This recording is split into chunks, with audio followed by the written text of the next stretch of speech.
Imagine walking into a spa, lying down on a comfortable chair, and having someone press specific points on your feet while claiming they can cure your headaches, reduce your stress, and even help treat serious diseases like cancer. Sounds too good to be true, right? Well, you might be surprised to learn that millions of people around the world believe this practice, called reflexology, can do exactly that. But here's the shocking truth that the reflexology industry doesn't want you to know. After decades of scientific research, multiple systematic reviews, and hundreds of studies, the medical community has reached a unanimous conclusion. There is absolutely no convincing scientific evidence that reflexology is effective for treating any medical condition whatsoever. Zero. None. Not a single condition. Now, before you think this is just another attack on alternative medicine, let me be clear. I'm not here to dismiss everything outside conventional medicine. Some alternative practices have solid scientific backing. But reflexology, that's a completely different story, and what you're about to discover might completely change how you think about this popular practice. Main content. So what exactly is reflexology?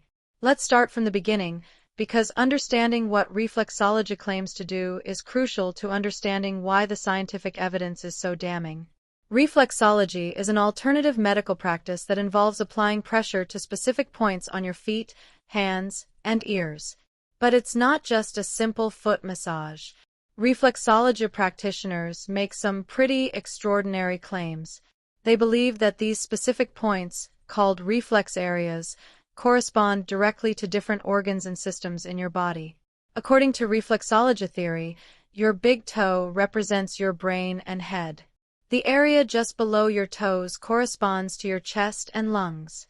The middle section of your foot represents your abdominal organs like your liver, kidneys, and intestines.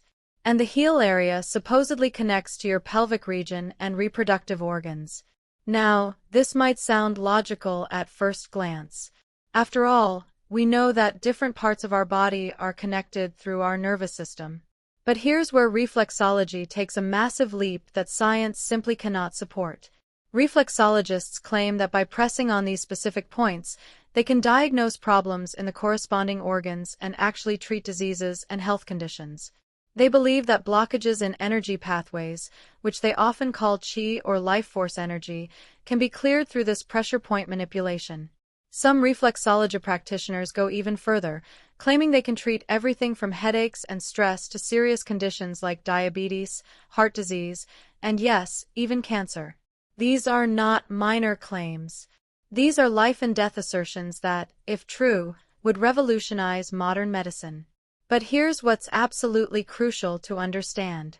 When someone makes extraordinary claims like these, we need extraordinary evidence to support them. And that's exactly what the scientific community has been looking for over the past several decades. Let me walk you through the most comprehensive research that's been conducted on reflexology, because this is where the story gets really interesting and, frankly, quite concerning. The journey to understand reflexology scientifically began with systematic reviews. Now, if you're not familiar with systematic reviews, they're considered the gold standard in medical research. These reviews don't just look at one study or cherry-pick favorable results. Instead, they systematically examine all the available research on a topic, analyze the quality of each study, and draw conclusions based on the entire body of evidence. In 2009, researchers conducted one of the most comprehensive systematic reviews of reflexology ever undertaken. They examined randomized controlled trials, which are considered the highest quality type of medical study. These are studies where participants are randomly assigned to either receive reflexology treatment or a control treatment, and neither the participants nor the researchers know which group is which until the study is complete. The conclusion of this 2009 systematic review was absolutely clear and unambiguous. The researchers stated, and I quote, "The best evidence available to date does not demonstrate convincingly that reflexology is an effective treatment for any medical condition." Let that sink in for a moment. After examining all the highest quality research available, scientists concluded that there was no convincing evidence that reflexology works for any medical condition at all. But the scientific community didn't stop there. 2 years later, in 2011, another comprehensive review was conducted. The researchers hoped that perhaps new studies might have emerged that could change the conclusion. Unfortunately, the results were equally disappointing for reflexology advocates. The 2011 review found no evidence sufficient to support the use of reflexology for any medical condition. This wasn't a case of "we need more research" or "the evidence is mixed." This was a clear, scientific statement that the evidence simply wasn't there. Now, let's talk about one of the most concerning aspects of reflexology claims: cancer treatment. This is where the stakes become incredibly high, because we're not just talking about whether someone might feel a bit more relaxed after a foot massage. We're talking about people's lives. Some reflexology practitioners have claimed that their techniques can help treat cancer or even prevent it.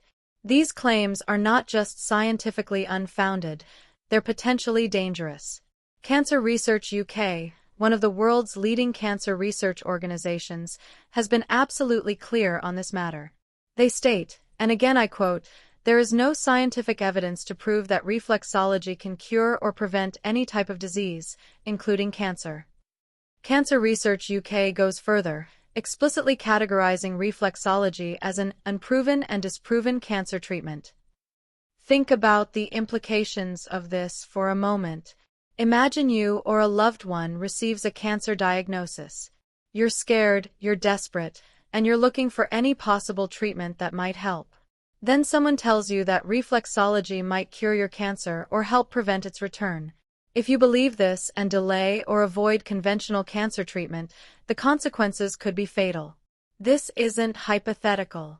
Medical professionals have documented cases where patients delayed seeking appropriate medical treatment because they believed alternative therapies like reflexology could cure their conditions. In diseases like cancer, where early treatment can mean the difference between life and death, such delays can be catastrophic. But the scientific investigation into reflexology doesn't stop with individual research studies. Governments around the world have also taken a close look at this practice, particularly when it comes to public health policy and insurance coverage. Australia provides one of the most thorough examples of governmental assessment of alternative therapies. In 2015, the Australian government's Department of Health undertook a comprehensive review of alternative therapies, including reflexology. This wasn't a quick glance or a politically motivated decision. This was a systematic, evidence-based review conducted by medical experts and researchers. The conclusion: the Australian Department of Health found no clear evidence of effectiveness for reflexology. This finding was so definitive that in 2017, the Australian government made a significant policy decision. They announced that reflexology would not qualify for insurance subsidies under their healthcare system. The government's reasoning was straightforward and responsible. They stated that this decision was made to ensure taxpayer funds are expended appropriately and not directed to therapies lacking evidence. In other words, they determined that spending public money on reflexology would be a waste of resources that could be better used on treatments that actually work. This wasn't an attack on patient choice or alternative medicine in general. The Australian government continues to cover many medical treatments and even some complementary therapies that have solid scientific evidence supporting their effectiveness. But reflexologists simply didn't meet the basic standard of scientific evidence required for public funding. Now, let's dive deeper into why reflexology doesn't work by examining the proposed mechanisms behind it. This is where the science gets really interesting, and where we can see exactly why the medical community has rejected reflexology's fundamental claims. Reflexology is based on several hypotheses about how the human body works. Understanding these proposed mechanisms is crucial because if any of them were scientifically valid, we might expect to see some evidence of reflexology's effectiveness. The first major claim is that reflexology works by balancing the nervous system. Practitioners suggest that applying pressure to specific points on the feet can somehow regulate and balance the entire nervous system, leading to improved health and healing throughout the body. While it's true that the nervous system connects different parts of our body, the idea that foot massage can balance this incredibly complex system is not supported by our understanding of neuroscience. The nervous system doesn't work like a simple electrical circuit that can be balanced through pressure points. It's an enormously complex network of billions of neurons that operate through precise chemical and electrical signals. If reflexology could actually balance the nervous system in any meaningful way, we would expect to see measurable changes in nervous system function during and after reflexology treatments. We would expect to see changes in brain activity, neurotransmitter levels, or other objective markers of nervous system function. But study after study has failed to demonstrate any such changes. The second major claim is that reflexology works by causing the release of endorphins. Endorphins are natural painkillers and mood elevators produced by our bodies, often called feel-good chemicals. The idea is that pressure point manipulation somehow triggers a significant release of endorphins, leading to pain relief and improved well-being. Now, it's certainly true that pleasant physical touch, including massage, can trigger some endorphin release. This is why massages often feel good and can provide temporary relaxation. But the endorphin release from gentle touch or massage is relatively minor and short-lived. It's nowhere near powerful enough to treat medical conditions or provide the dramatic healing effects that reflexology practitioners claim. More importantly, if endorphin release were the primary mechanism behind reflexology's supposed benefits, then we would expect any form of pleasant touch or massage to be equally effective. But reflexology practitioners claim that only specific pressure points on specific areas of the feet, hands, and ears can provide healing benefits. This specificity claim is completely inconsistent with a general endorphin release mechanism. But perhaps the most problematic aspect of reflexology theory involves claims about energy manipulation. Many reflexology practitioners base their work on the concept of qi, also spelled chi, which they describe as a vital life force or energy that flows through the body. According to this theory, illness occurs when qi becomes blocked or imbalanced, and reflexology can restore health by manipulating these energy flows through pressure point stimulation. Some practitioners also talk about energy balance, crystalline structures in the feet, or energy pathways that connect the feet to various organs. Here's the fundamental problem with these claims. There is absolutely no scientific evidence for the existence of qi, life energy, energy balance, crystalline structures, or energy pathways in the human body. None whatsoever. This isn't because scientists haven't looked for such phenomena.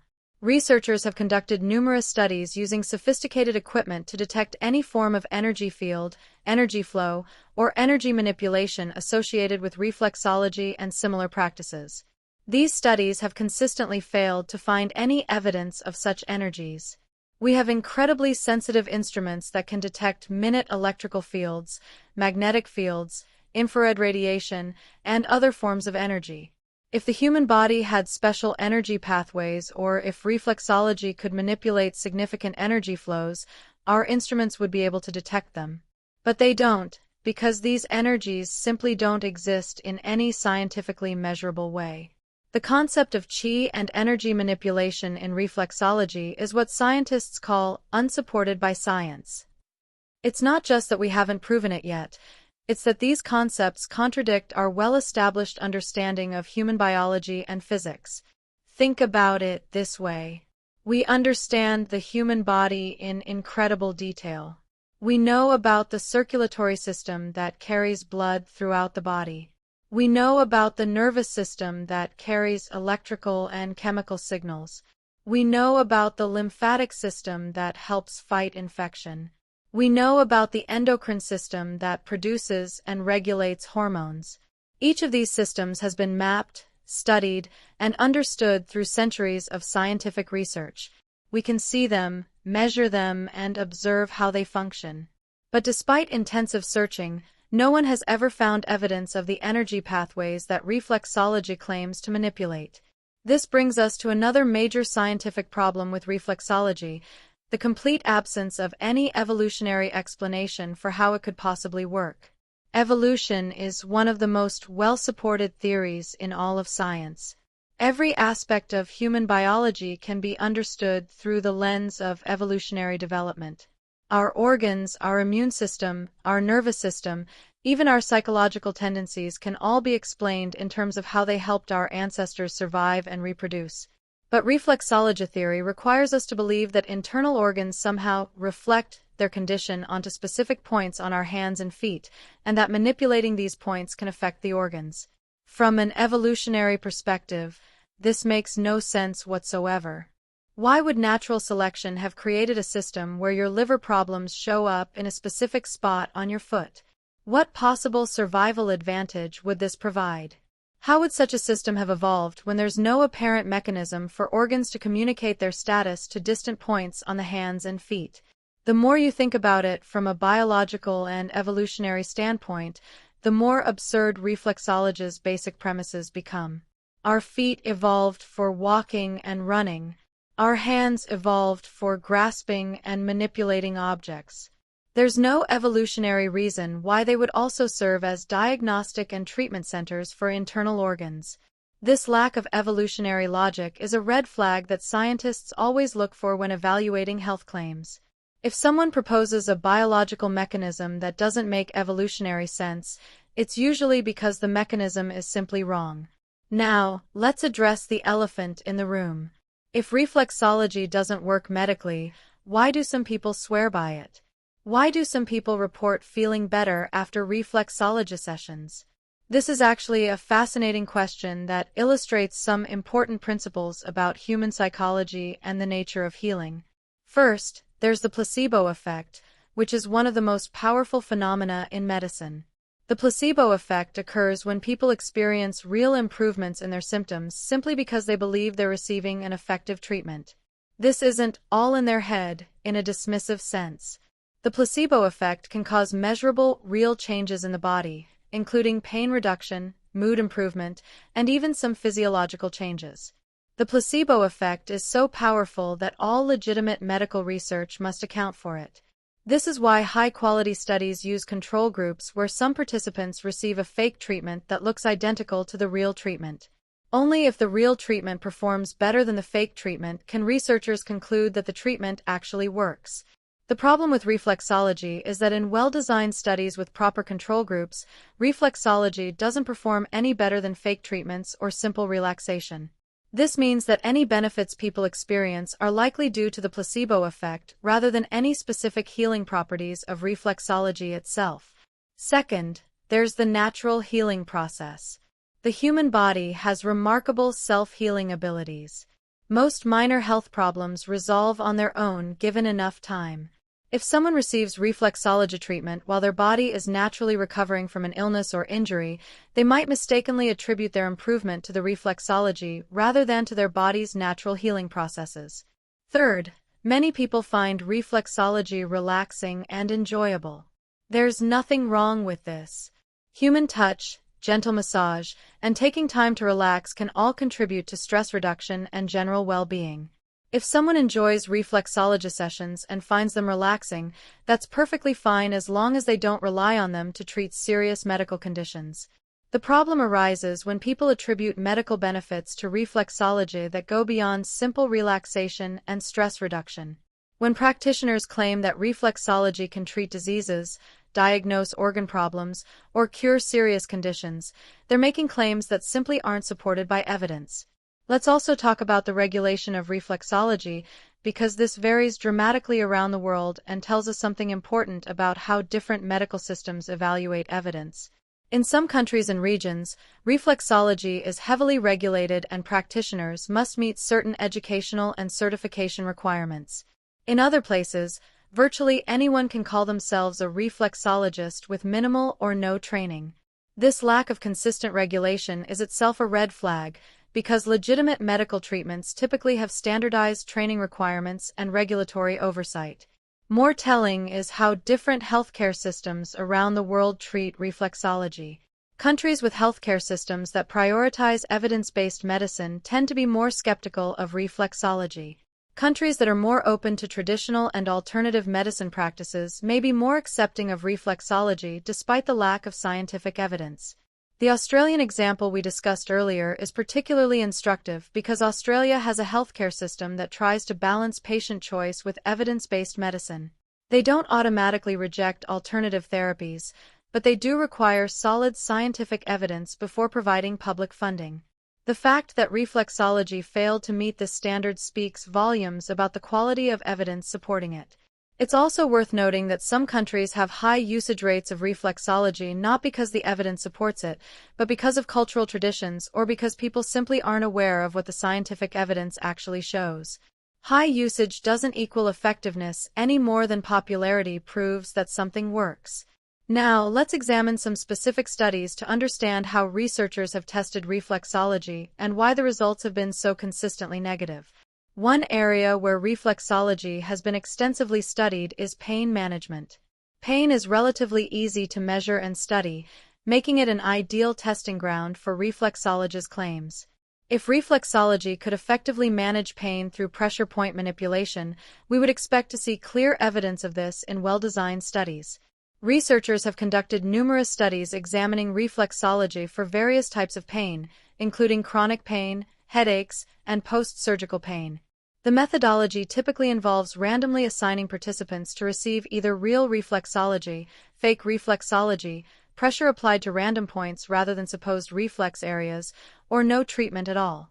The results of these studies have been consistently disappointing for reflexology advocates. In study after study, reflexology has failed to provide statistically significant pain relief compared to control treatments. In some cases, participants receiving fake reflexology reported just as much improvement as those receiving real reflexology, clearly demonstrating that any benefits were not due to the specific pressure points claimed by reflexology theory. Another area of extensive research has been stress and anxiety reduction.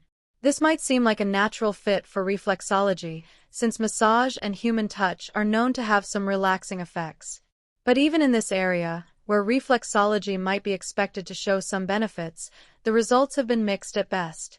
While some studies have found short-term reductions in stress or anxiety following reflexology sessions, these benefits are typically no greater than what you would get from any form of gentle massage or relaxation technique. More importantly, these benefits are usually temporary and don't lead to long-term improvements in anxiety disorders or chronic stress. Researchers have also studied reflexology for specific medical conditions including diabetes, hypertension, and various gastrointestinal disorders.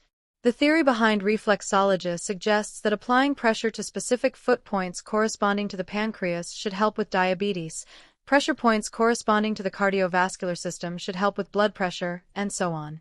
But study after study has failed to demonstrate any meaningful effects of reflexology on these conditions. Blood sugar levels don't improve with reflexology treatment for diabetes.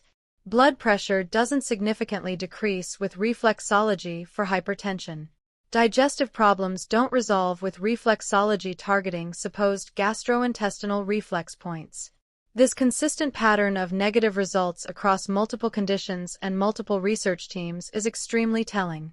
If reflexology worked through the mechanisms its practitioners claim, we would expect to see at least some positive results in some conditions.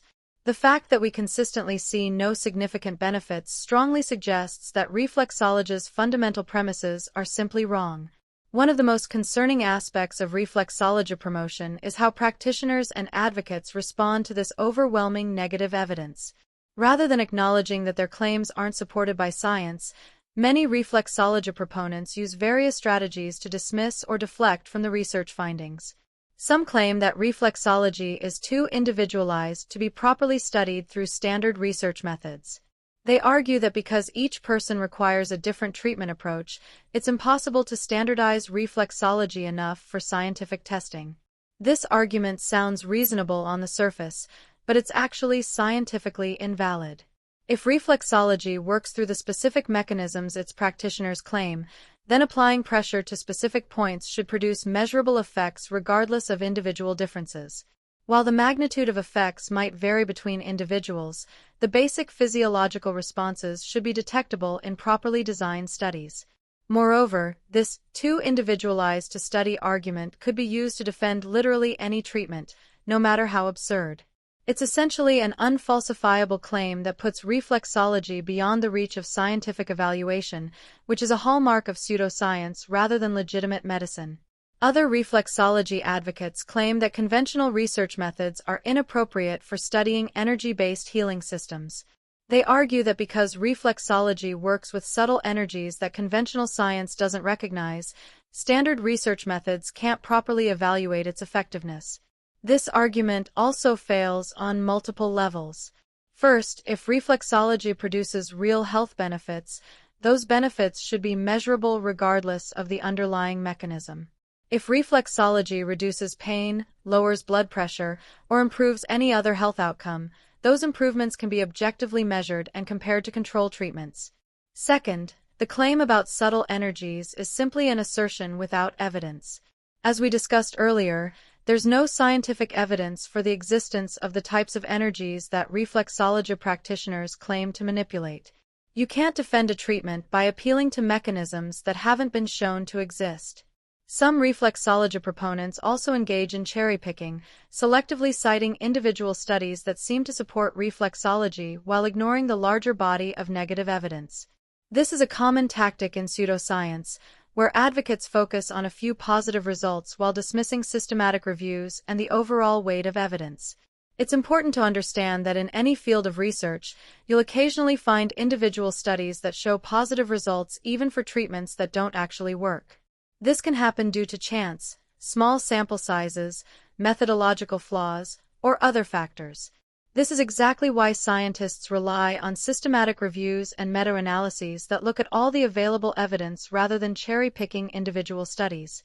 The fact that systematic reviews consistently find no evidence for reflexology's effectiveness is much more meaningful than a few individual studies that might suggest positive effects.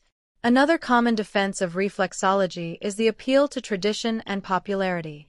Proponents often argue that reflexology has been used for thousands of years or that millions of people around the world use it, suggesting that this historical use and popularity somehow validate its effectiveness. But tradition and popularity are not evidence of effectiveness.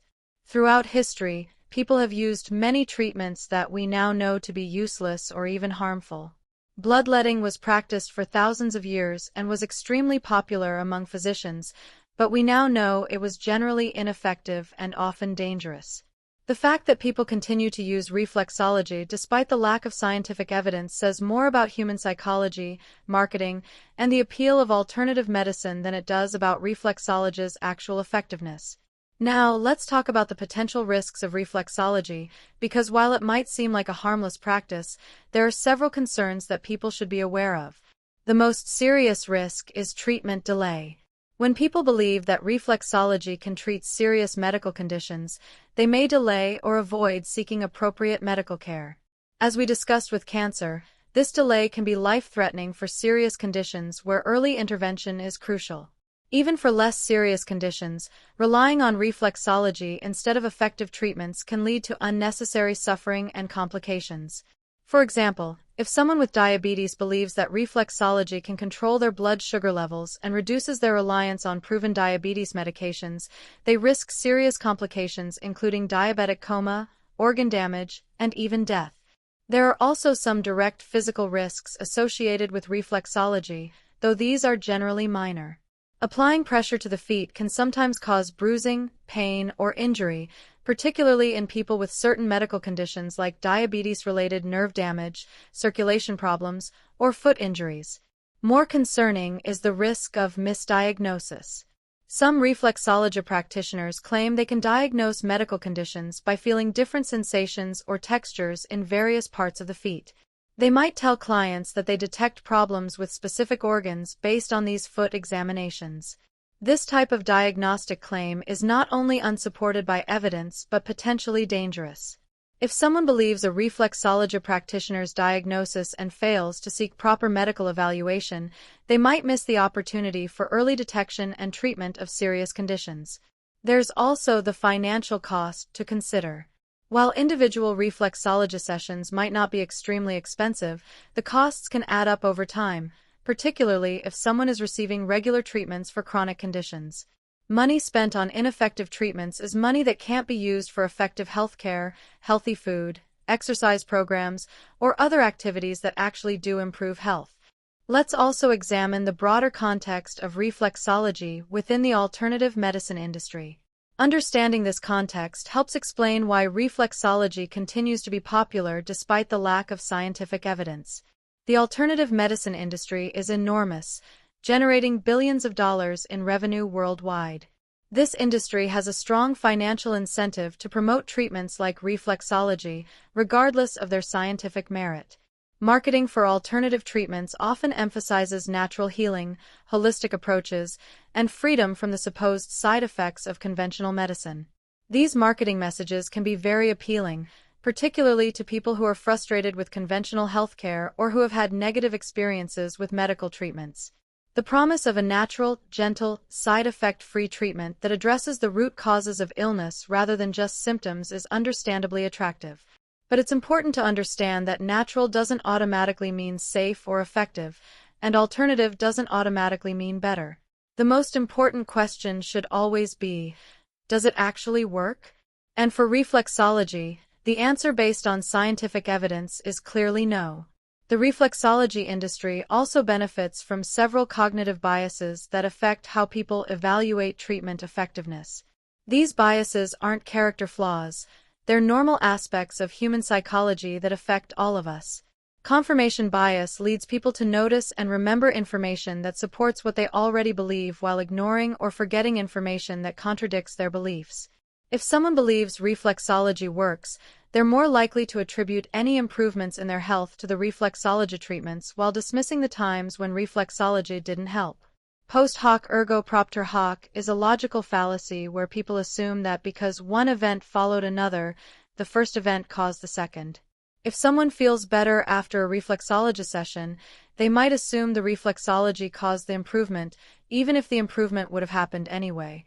The availability heuristic causes people to judge the likelihood of events based on how easily they can remember examples. Personal testimonials and dramatic success stories tend to be more memorable and emotionally compelling than statistical evidence, even though the statistics provide much more reliable information about treatment effectiveness. These psychological factors help explain why people continue to believe in reflexology despite the overwhelming scientific evidence against it. They're not being deliberately dishonest or stupid. They're responding in predictably human ways to complex information about health and healing. It's also worth discussing the role of the media in perpetuating misconceptions about reflexology. Media coverage of alternative medicine often follows a false balance approach, presenting both sides of an issue as if they were equally valid even when the scientific evidence strongly favors one side. You might see news articles that present reflexology practitioners making extraordinary claims about their treatment's effectiveness, followed by a brief comment from a medical professional expressing skepticism, with the overall impression being that it's a matter of opinion or that more research is needed. But this false balance misrepresents the actual state of scientific knowledge. The evidence against reflexology's effectiveness isn't a matter of opinion. It's based on systematic evaluation of the highest quality research available.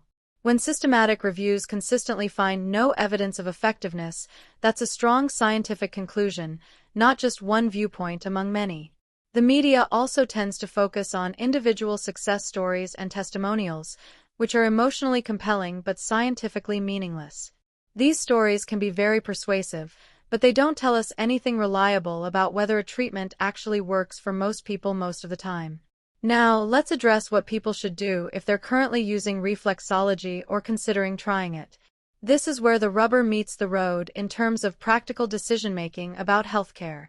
If you enjoy reflexology sessions and find them relaxing, there's generally nothing wrong with continuing to receive them as long as you understand what you're getting.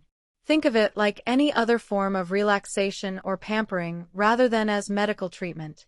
Just as you might enjoy a spa day or a massage for stress relief, you can enjoy reflexology for the same reasons. The key is maintaining realistic expectations and not relying on reflexology to treat medical conditions.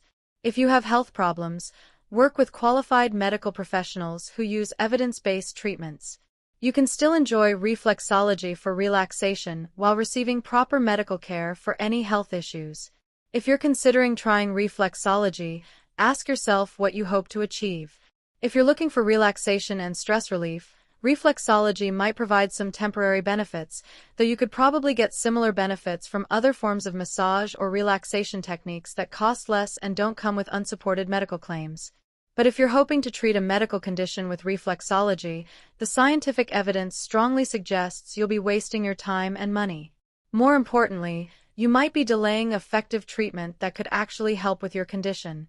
It's also crucial to be very careful about reflexology practitioners who make specific medical claims. Be particularly wary of anyone who claims they can diagnose medical conditions through foot examination, cure serious diseases like cancer or diabetes, or tells you to reduce or stop taking prescribed medications.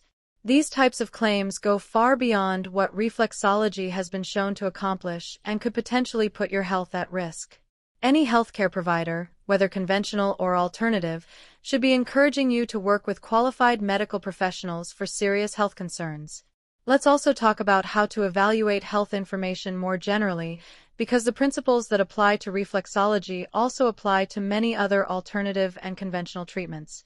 The most important principle is to look for systematic reviews and meta-analyses rather than individual studies or testimonials. Systematic reviews examine all the available research on a topic and provide the most reliable picture of what the evidence actually shows.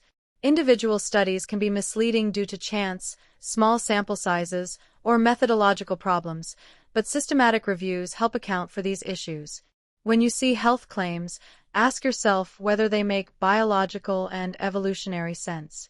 Extraordinary claims require extraordinary evidence, and if someone is claiming that a simple treatment can cure multiple serious diseases, you should expect to see very strong scientific support for those claims. Be skeptical of treatments that claim to work through mechanisms that haven't been scientifically established. Claims about energy manipulation, toxin removal, or balancing unspecified body systems should raise red flags unless there's solid scientific evidence for these mechanisms. Look for consistency across multiple research teams and institutions. If only one research group or only researchers with financial ties to a treatment are finding positive results, that should raise concerns about bias or methodological problems. Pay attention to who is making the claims and what their motivations might be. Are the strongest advocates for a treatment also the people who profit from selling it? Are the claims being made by qualified medical professionals or by people with commercial interests in promoting the treatment? Consider the source of your information. Is it coming from peer-reviewed medical journals, respected medical institutions, and qualified healthcare professionals? Or is it coming from marketing materials, testimonials, and advocates with financial interests in promoting specific treatments? It's also worth discussing the broader philosophical issues raised by the reflexology controversy. This debate touches on fundamental questions about how we determine what's true, how we should make decisions about healthcare, and what role science should play in evaluating medical treatments. Some people argue that scientific evidence isn't everything, that personal experience and traditional knowledge should also be valued in making healthcare decisions. There's certainly some validity to this perspective. Individual experiences matter, and science doesn't have all the answers about health and healing. But when it comes to treatments that claim to diagnose and treat serious medical conditions, scientific evidence becomes crucial. The stakes are too high, and the potential for self-deception and wishful thinking too great to rely primarily on personal experience and tradition. Science provides us with methods for testing our assumptions, controlling for bias, and determining what actually works versus what just seems to work. These methods aren't perfect, but they're far more reliable than individual impressions and testimonials when it comes to evaluating medical treatments. The reflexology case also illustrates the importance of being humble about the limits of our personal knowledge and experience. The human brain is remarkably good at finding patterns and making connections, but it's also prone to seeing patterns that don't actually exist and making causal connections between events that are actually unrelated. This is why the scientific method, with its emphasis on controlled studies, peer review, and replication, is so important for medical research. It helps us distinguish between real effects and our brain's natural tendency to see what we want to see or expect to see. Another important aspect of this discussion is the need for better health education. Many people simply don't understand how to evaluate medical claims or interpret scientific evidence. This lack of health literacy makes people vulnerable to misleading marketing and unsupported treatment claims. We need to do a better job of teaching people how to think critically about health information, how to find reliable sources of medical information, and how to work effectively with healthcare providers. This education should start early and continue throughout life, because healthcare decisions are some of the most important decisions we make. The reflexology controversy also highlights the importance of compassionate skepticism. It's possible to be scientifically rigorous while also being understanding and respectful of people who believe in treatments that aren't supported by evidence. Many people who use reflexology are genuinely trying to improve their health and well-being. They're often dealing with chronic conditions, stress, or other health challenges that conventional medicine hasn't fully addressed. Their interest in alternative approaches is understandable and shouldn't be dismissed contemptuously. The goal should be to provide accurate information about what the evidence shows while also acknowledging people's experiences and concerns. We can be clear about the scientific evidence regarding reflexology while also being respectful of people who have found it helpful for relaxation or stress relief. It's also important to acknowledge the limitations of conventional medicine. While evidence-based medicine is far more reliable than unproven alternative treatments, conventional healthcare certainly isn't perfect. Many people have had negative experiences with medical care, and the healthcare system often does a poor job of addressing psychological and social factors that contribute to illness. These problems with conventional healthcare help explain why people seek alternative treatments, but they don't validate the use of unproven therapies. Instead, they point to the need for improvements in conventional healthcare that address the whole person, not just the disease. The ideal healthcare system would combine the scientific rigor of evidence-based medicine with greater attention to patient experience, psychological well-being, and social factors that affect health. This approach would reduce the appeal of unproven alternative treatments by providing more comprehensive and compassionate care within an evidence-based framework.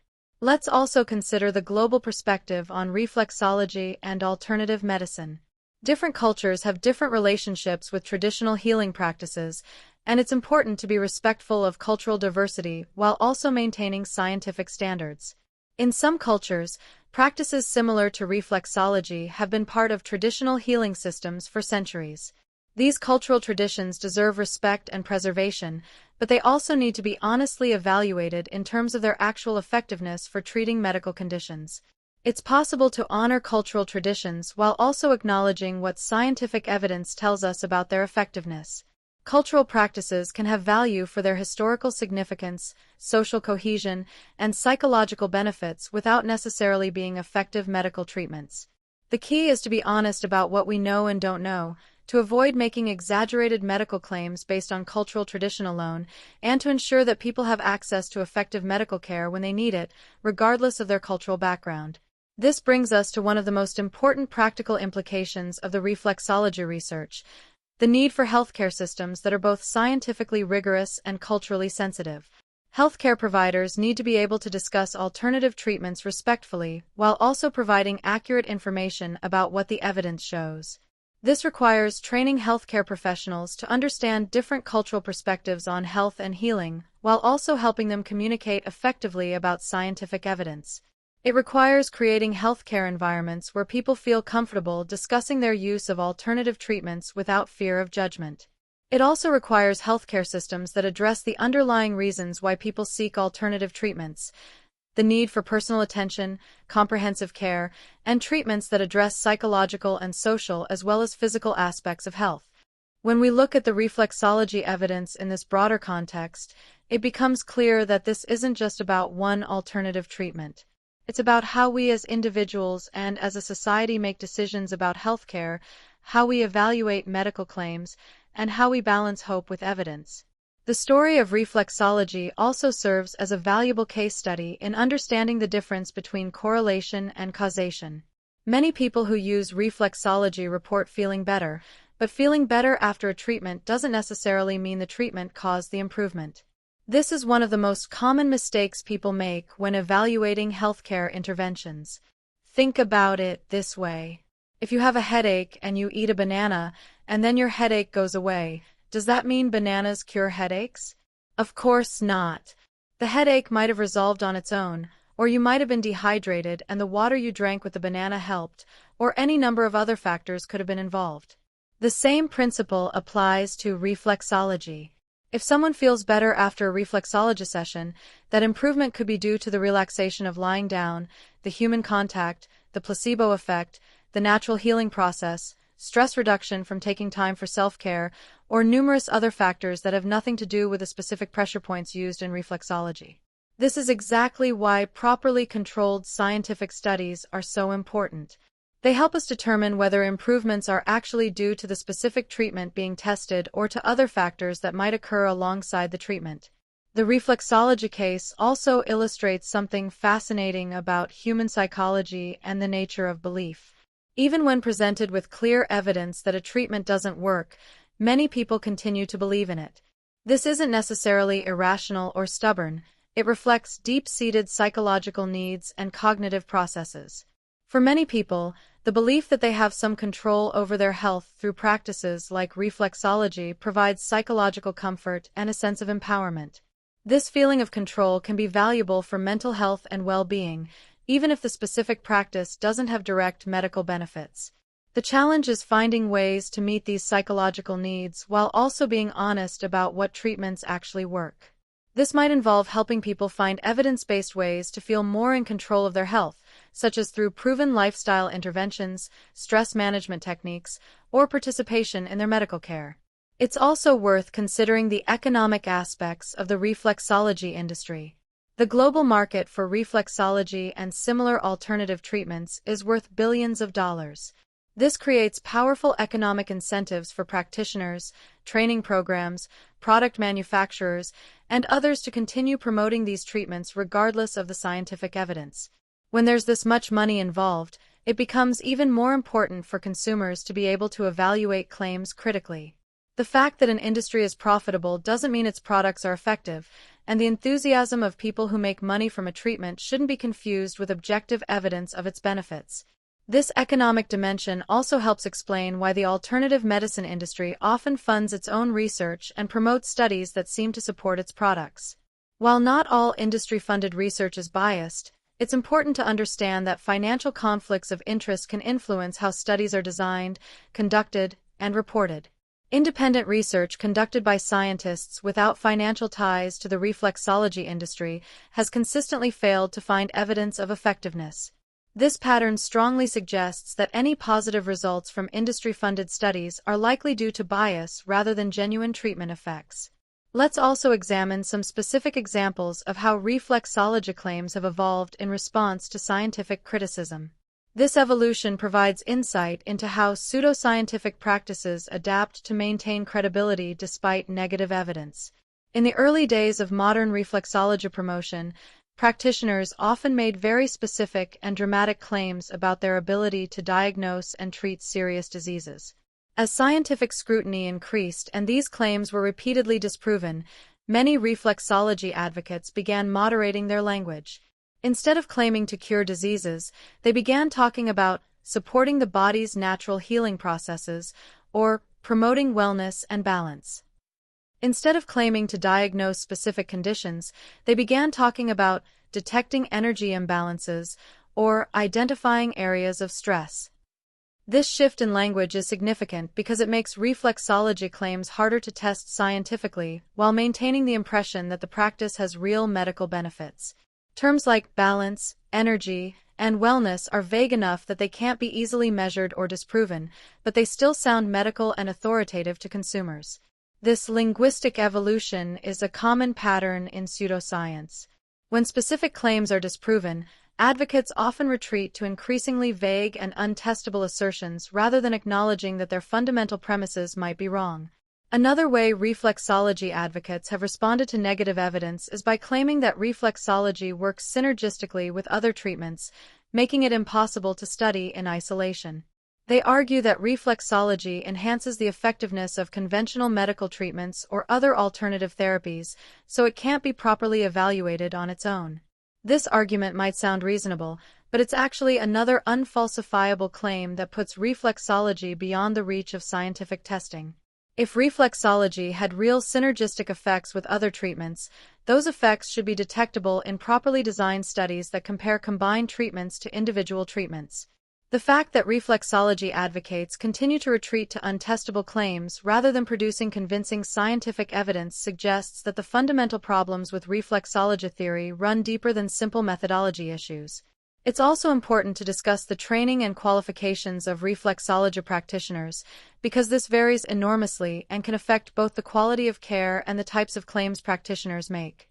In some jurisdictions, anyone can call themselves a reflexologist with minimal or no training. In others, there are certification programs that require hundreds of hours of training. However, the existence of training programs doesn't necessarily mean that the training is based on accurate information or effective techniques.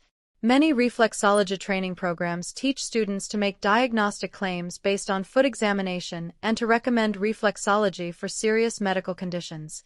This type of training can be problematic because it encourages practitioners to exceed their qualifications and to make claims that aren't supported by evidence. Consumers should be aware that having a certificate in reflexology doesn't mean that a practitioner has medical training or that they're qualified to diagnose or treat medical conditions. Even practitioners with extensive reflexology training are working within a framework that lacks scientific foundation. This is different from licensed healthcare professionals who may incorporate some massage or pressure point techniques into their practice. A licensed physical therapist, for example, might use some techniques that are similar to reflexology as part of a comprehensive, evidence-based treatment plan. The key difference is that licensed healthcare professionals are trained in anatomy, physiology, pathology, and evidence-based practice. They understand the limitations of various techniques and can integrate them appropriately into overall treatment plans that are based on scientific evidence. Now, let's address some common arguments that reflexology advocates use to defend their practice against scientific criticism. Understanding these arguments and their flaws can help consumers make more informed decisions. One common argument is that reflexology has been practiced for thousands of years, implying that this historical use proves its effectiveness. As we discussed earlier, longevity of use doesn't equal effectiveness. Many practices that were used for centuries have been shown to be ineffective or harmful when subjected to scientific testing. Another argument is that millions of people around the world use reflexology, suggesting that this widespread use validates its effectiveness. But popularity doesn't equal effectiveness either. Many ineffective treatments have been popular at various times in history, and many effective treatments were initially rejected by popular opinion. Reflexology advocates also sometimes argue that conventional medicine doesn't understand everything about the human body, implying that reflexology might work through mechanisms that science hasn't discovered yet. While it's true that medical science is still evolving, this argument could be used to defend literally any treatment, no matter how implausible. The burden of proof should be on reflexology advocates to demonstrate that their treatment works and to explain how it works, not on scientists to prove that it doesn't work. After decades of research and hundreds of studies, the evidence consistently shows that reflexology doesn't work for any medical condition. Some reflexology advocates claim that their practice is so gentle and natural that it can't possibly cause harm, so people should be free to try it without concern. While reflexology is generally physically safe, this argument ignores the potential harms of treatment delay, misdiagnosis, and wasted resources that we discussed earlier. The "can't hurt, might help" argument also sets an inappropriately low standard for healthcare interventions. We should expect treatments to actually help, not just to avoid causing direct physical harm. Our time, money, and attention are valuable resources that should be directed toward interventions that actually improve health outcomes. Let's also examine the role of testimonials and case reports in promoting reflexology, because these forms of evidence are often very persuasive to consumers even though they're scientifically unreliable. Testimonials are personal stories from people who believe they've been helped by reflexology. These stories can be very compelling and emotionally moving, especially when they involve dramatic improvements in serious health conditions. However, testimonials are among the weakest forms of evidence for medical treatments. There are many reasons why testimonials can be misleading. People may attribute improvements to reflexology that would have occurred anyway due to natural healing, other treatments they were receiving, or lifestyle changes. They may remember their symptoms as being worse than they actually were, or they may be motivated to provide positive testimonials due to gratitude toward their practitioner or belief in the treatment. Case reports are slightly more formal than testimonials, typically written by healthcare practitioners describing individual patients who seem to improve with reflexology treatment. While case reports can sometimes provide useful insights for further research, they suffer from many of the same problems as testimonials.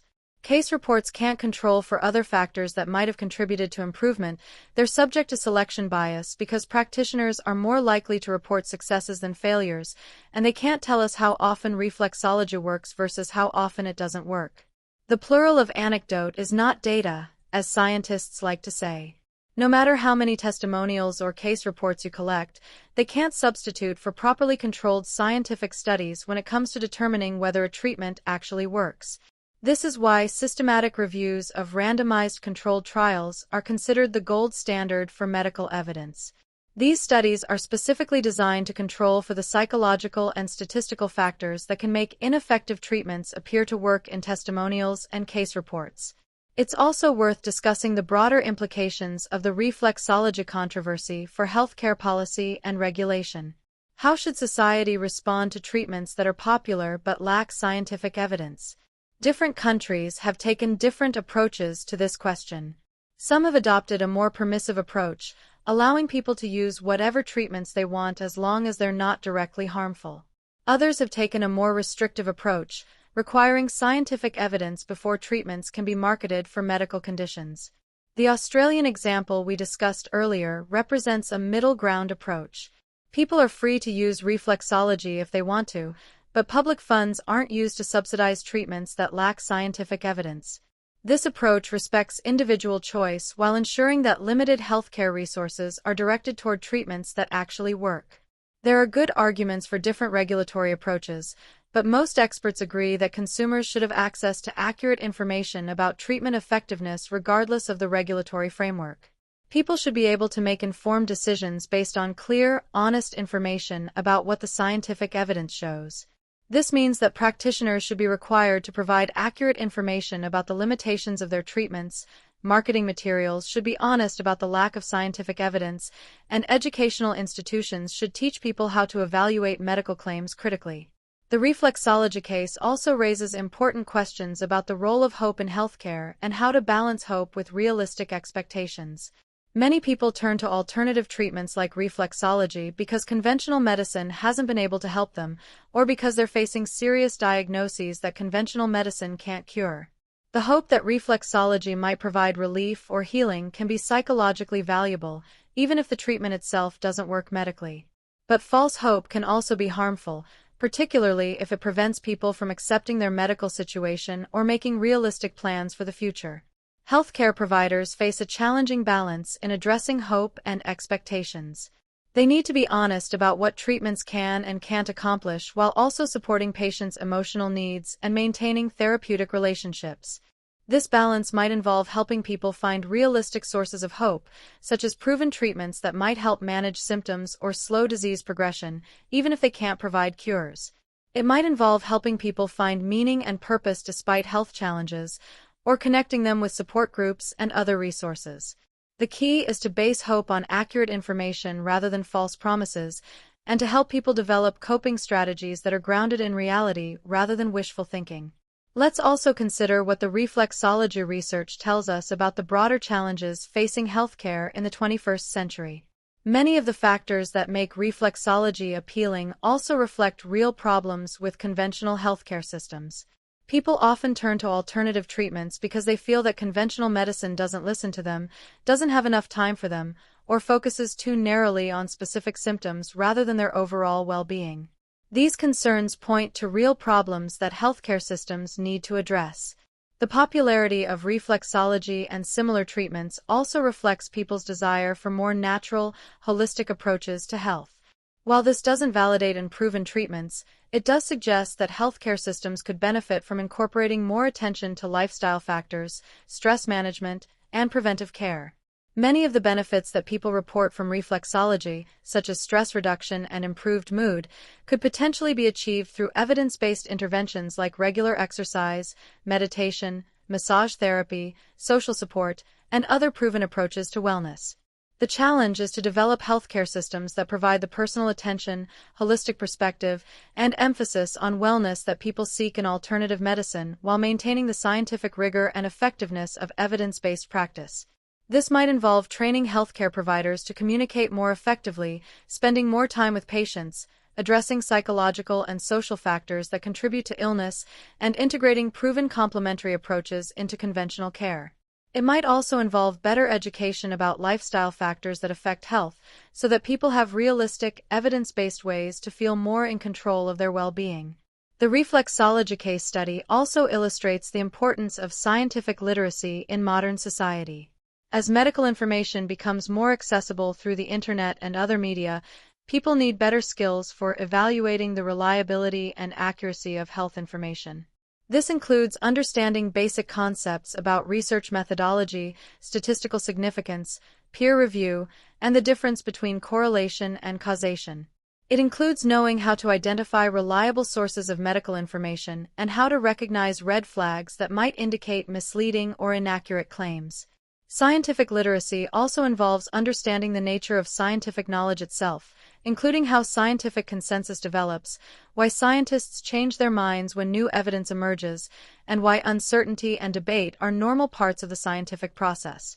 These skills are becoming increasingly important as people have access to more health information but also more misinformation than ever before. The ability to distinguish between reliable and unreliable sources of medical information is becoming a crucial life skill. Educational systems need to do a better job of teaching these critical thinking skills, and healthcare providers need to help patients navigate the overwhelming amount of health information available to them. As we near the end of our investigation into reflexology, it's worth reflecting on what this case tells us about the nature of evidence, belief, and decision-making in healthcare. The reflexology controversy illustrates how difficult it can be to change people's minds with evidence alone, particularly when the evidence contradicts strongly held beliefs or challenges practices that people find meaningful or comforting.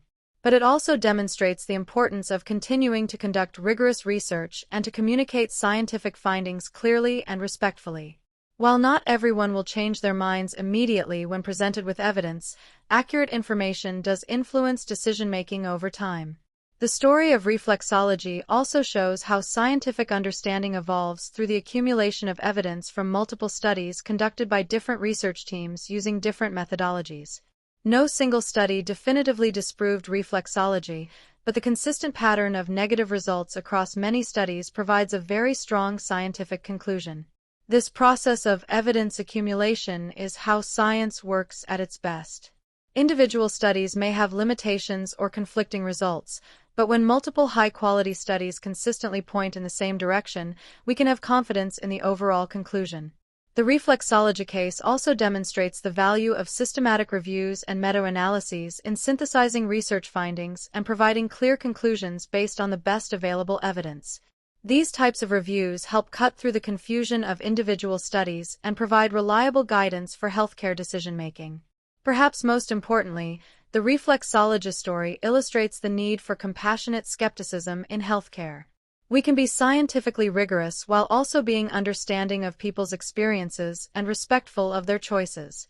We can acknowledge that people have found reflexology helpful for relaxation and stress relief while also being clear that it hasn't been shown to treat medical conditions. We can respect cultural traditions while also being honest about what scientific evidence tells us about their medical effectiveness. This approach requires nuance and careful communication, but it's essential for maintaining both scientific integrity and therapeutic relationships. Closing. So where does this leave us in our understanding of reflexology?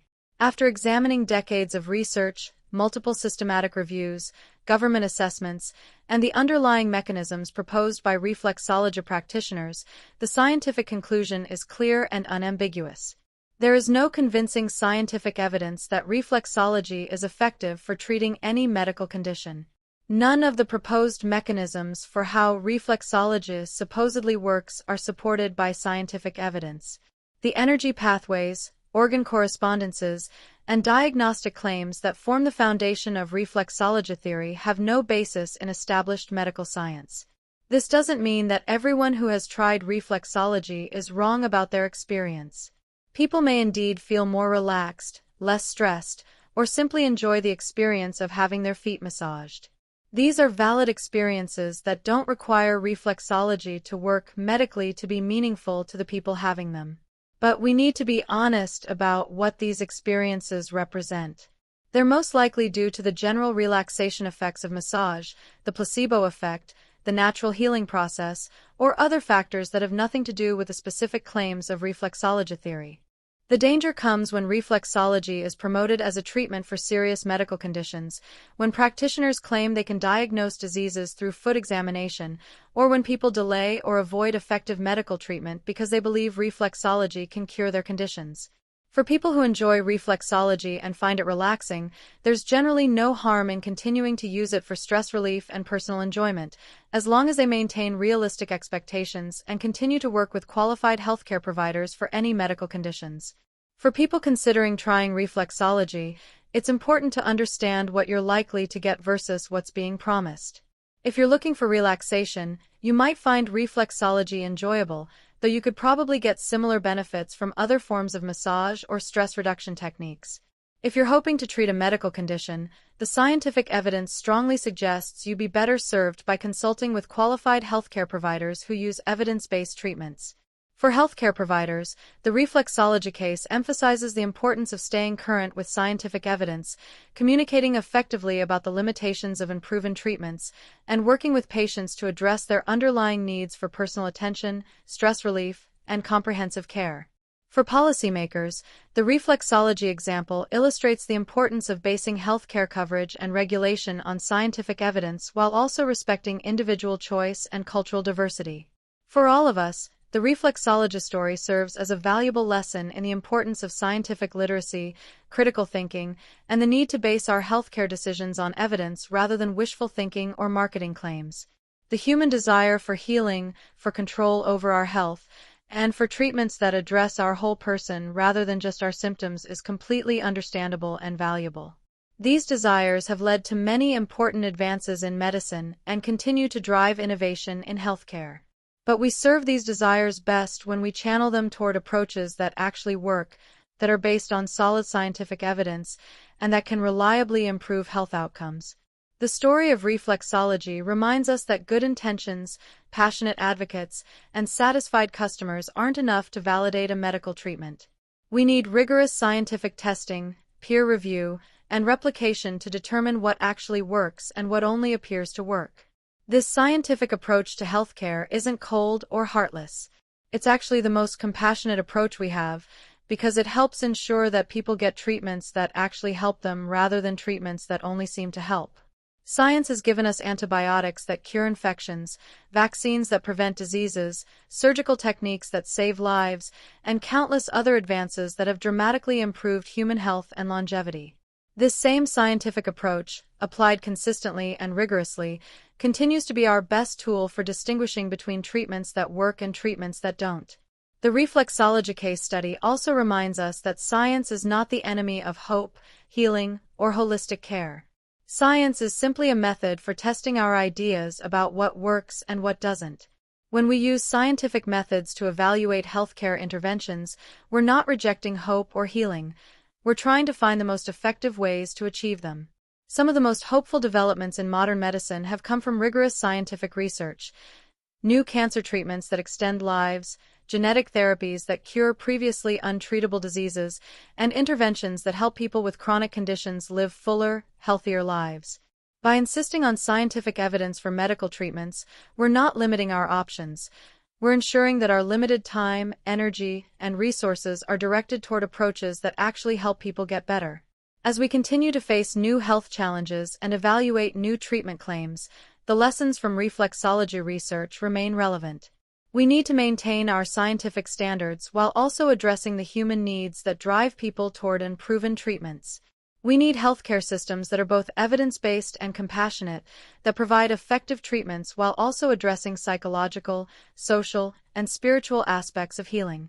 We need better education about how to evaluate medical claims, how to find reliable health information, and how to work effectively with healthcare providers. And we need to continue supporting rigorous research that can help us distinguish between treatments that really work and treatments that only appear to work. The reflexologist story is ultimately a story about the importance of evidence in healthcare decision-making. It's about the difference between what we hope might be true and what we can actually demonstrate to be true. It's about the responsibility we all share to base our healthcare decisions on the best available evidence, even when that evidence contradicts our hopes or challenges our beliefs. And it's about the ongoing challenge of maintaining both scientific rigor and human compassion as we work to improve health and reduce suffering in our world. The scientific method isn't perfect, and our understanding of health and healing continues to evolve. But the systematic, evidence-based approach to evaluating medical treatments remains our best tool for determining what actually works and what doesn't. By applying these standards consistently, by demanding evidence for extraordinary claims, and by remaining open to changing our minds when new evidence emerges, we give ourselves the best chance of finding treatments that actually improve human health and well-being. The reflexology case reminds us that this scientific approach, applied with both rigor and compassion, is not just an academic exercise. It's a practical necessity for anyone who wants to make informed decisions about their health and for any society that wants to use its healthcare resources effectively. Whether you're a patient trying to decide between treatment options, a healthcare provider advising patients, or a policymaker making decisions about healthcare coverage, the principles illustrated by the reflexology research apply.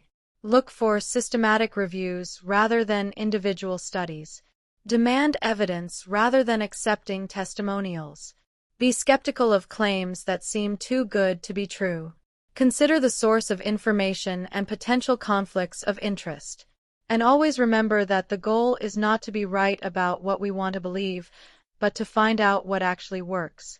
These principles have served us well in evaluating reflexology, and they will continue to serve us well as we face new healthcare challenges and evaluate new treatment claims in the years to come.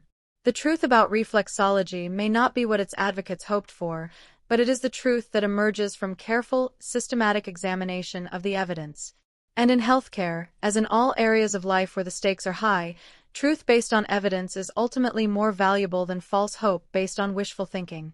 Thank you for joining me on this journey through the scientific evidence about reflexology. Remember to always question extraordinary health claims, seek out reliable sources of medical information, and work with qualified healthcare providers who base their recommendations on solid scientific evidence.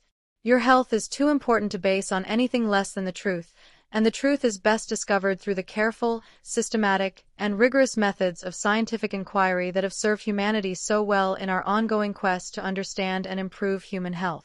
If you found this investigation helpful, please consider sharing it with others who might benefit from understanding what the scientific evidence really shows about reflexology. And remember, the same critical thinking skills that apply to evaluating reflexology also apply to evaluating any other health claim you might encounter. Stay curious, stay skeptical, and always demand evidence. Your health and the health of your loved ones depends on it.